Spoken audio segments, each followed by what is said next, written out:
লাউ শাক চাষ করে ভাগ্য বদলাচ্ছেন কৃষকেরা। অল্প খরচে অধিক লাভের সুযোগ থাকায় দিন দিন বাড়ছে লাউ শাক চাষের জনপ্রিয়তা। একই চারায় ৩ থেকে ৪ বার শাক সংগ্রহ করা যায়। প্রতি ১০ থেকে ১২ দিন পর পর ডগা কেটে বাজারে বিক্রি করছেন তারা। পাইকারি মূল্যে প্রতি আটি বিক্রি হচ্ছে ৩০ টাকায়। আটি আপনার একটা হয়তো ৫টা ৬টা করে আটি দিয়ে ৩০ টাকা ২৫, ৩০ এরকম করে প্রতি আটি বেচা যাইতেছে আমাদের। বলছি কুমিল্লার বুড়িচং উপজেলার ১৬ নল ইউনিয়নের ভান্তি এলাকার কৃষকদের কথা। লাউ শাক তোলার কাজে তারা এখন ব্যস্ত সময় পার করছেন। ফলন তো ভালো আইছে, শাকে সবচেয়ে কিন্তু ইনকামাই বেশি। লাউ শাকে লাগাইতে যে খরচ, এর পাশে খরচ কম, হ্যাঁ লাভজনক। একবার লাগাইলে ৩-৪ কাটা দেওয়া যায়। সার ঔষধ দেয়, পচানি ঔষধ দেই, আবার এক আধবার বৃষ্টি দেই, আবার মাইটের সার দিলাম, ইউরিয়া দিলাম, দিয়ে ভরে দিচ্ছি। এখন আর লাগতো না, এখন খালি পচানির ঔষধ আর একবার বীজ দিতাম, তাহলে আর এক কাটা দেওয়া যেত আলু লাগাইতে।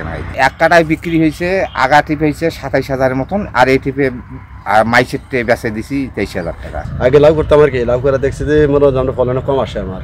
তো লাউ শাকটা করলে মনে হয় আমার একটু বেচা কিনা একটু ভালো হয়, ভালো সবচেয়ে থেকে। কানি কেটে প্রায় আমার মনে হয় ৮০-৯০ হাজার, প্রায় ১ লাখ টাকার মতন বেচাই। লাউ শাকটা খরচ আপনার হাই স্কেলে ৪০ থেকে ৩৫ থেকে ৪০। আর মনোবল হতো হয় স্পাত-দৃঢ়। জেরুসালেম ২৫ বছরের পথ চলায় নিরাপদে রাখার প্রত্যয়ে। রোদ বৃষ্টি যে আবহাওয়ায় হোক না কেন লাউ গাছের তেমন ক্ষতি হয় না। এ কারণে অনেকেই আগাম শীতের ফসল বাদ দিয়ে বেছে নিয়েছেন লাভজনক এই লাউ শাক চাষে। ৩ থেকে ৫ ফুট লম্বা ডগা কেটে আটি বেঁধে পাঠানো হচ্ছে পাইকারি বাজারে। একবার কাটা শেষ হলে আবার নতুন ডগা গজাচ্ছে। এভাবেই একই চারা থেকে একাধিকবার ফসল তোলা যাচ্ছে, যা এনে দিচ্ছে টেকসই আয়ের সুযোগ। সবুজে ভরা গোমতীর চরে লাউ শাক এখন শুধু ফসল নয়, এ যেন কৃষকের আশার প্রতীক, গ্রামীণ জীবনের নতুন সম্ভাবনার গল্প।